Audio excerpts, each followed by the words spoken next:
shook me all night long. Whenever I would hear that, I knew it was going to be trouble because those rowdy boys were just getting geared up for the night. You weren't one of the rowdy boys? I was an RA. I was the responsible one. But to hear that, when I hear that song today, I think of that. So you two behave. You okay? want to be a rowdy boy now to make up for it. No. I'm a good guy. Right, Betsy? Yeah. So that weather is awesome out there. We have murky skies over downtown Cleveland, and even Russ Mitchell can make it through as we head through the rest of the night.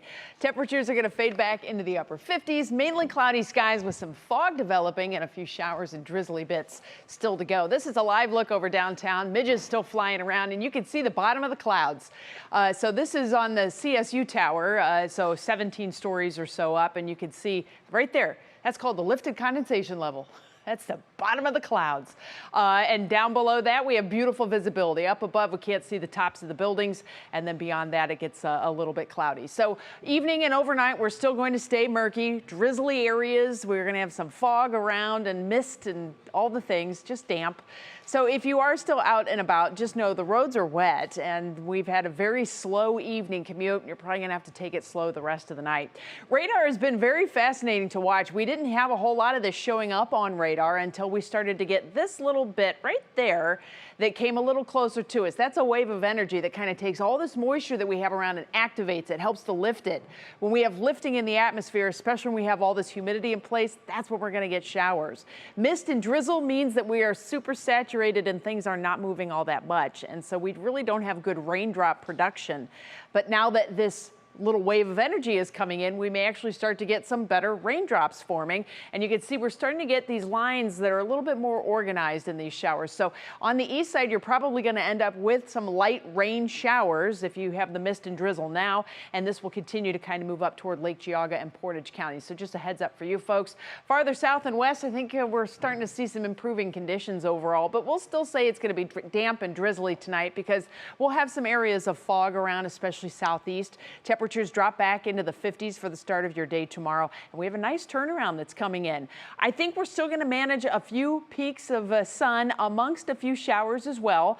But your National Designer hour-by-hour forecast shows tomorrow's not going to be a bad day at all. I think temperatures will get up to about 71, 72 or so here in Northeast Ohio. And then things are going to get pretty nice after that. This whole storm system has just been sitting here seemingly forever, right?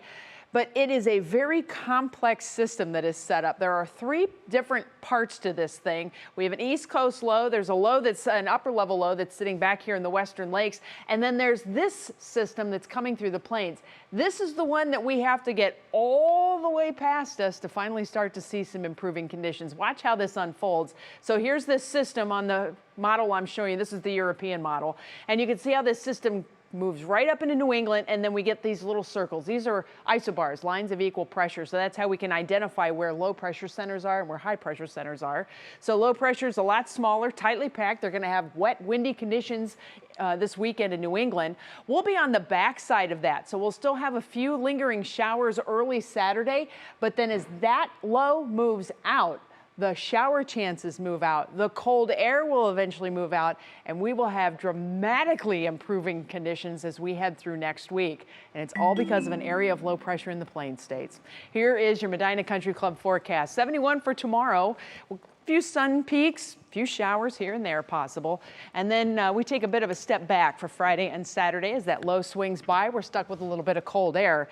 And then as soon as the low leaves New England, it's like all of a sudden we flip the switch. Sunshine, 60s, 70s, even 80s in the forecast through the middle of next week. Now, this is the time of year a lot of kids are starting to get out of school. That's right. Oh, yeah. Right on time with that kind of a forecast.